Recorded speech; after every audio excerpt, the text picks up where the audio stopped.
When DEI can no longer be used for blame, then it's okay to say, people make mistakes. It doesn't look like merit is playing much of a role in this administration's idea of best of the best. In a recent article for The Atlantic, editor-in-chief Jeffrey Goldberg revealed that on March 11, 2025, he received an unexpected connection request on the encrypted messaging app Signal from an account appearing to belong to National Security Advisor Michael Waltz. 2 days later, Goldberg was added to a group chat titled Houthi PC Small Group, which included high-ranking officials such as Vice President J.D. Vance, Secretary of State Marco Rubio, and Secretary of Defense Pete Hegseth. This group was actively discussing imminent U.S. military operations against Houthi targets in Yemen, sharing detailed information about weapons packages, targets, and timing. Goldberg realized the authenticity of the messages when the described attacks occurred as planned. The National Security Council confirmed the incident and announced an investigation into how Goldberg was mistakenly included in the chat.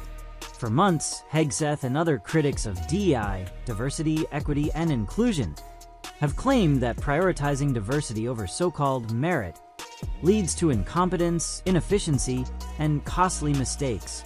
They have pointed to past government failures, attributing them to hiring practices that, in their view, valued identity over ability. But then came this blunder, a mistake so egregious that it exposed the inner workings of an administration that prides itself on hiring the best and brightest, based purely on merit. A national security disaster unfolded when a high-ranking official mistakenly added a journalist to a classified military group chat. Inside, some of the most powerful figures in government openly discussed imminent military operations, detailing targets, weapons, and timing. The journalist, stunned, watched as the plans unfolded exactly as they had been described in the chat. This wasn't just a clerical error. It was a catastrophic breach, one that called into question the very competence of those who have positioned themselves as the antidote to so-called DEI incompetence. If mistakes like this can happen under an administration that insists its hires are selected purely on ability, then what does that say about the argument that past failures were due to diversity efforts? Perhaps the problem isn't DEI at all. Perhaps the issue is something deeper: poor internal safeguards, unchecked overconfidence, or an unwillingness to acknowledge that human error is not exclusive to any one hiring philosophy. This incident serves as a glaring contradiction to the narrative that DEI initiatives are to blame for past government missteps.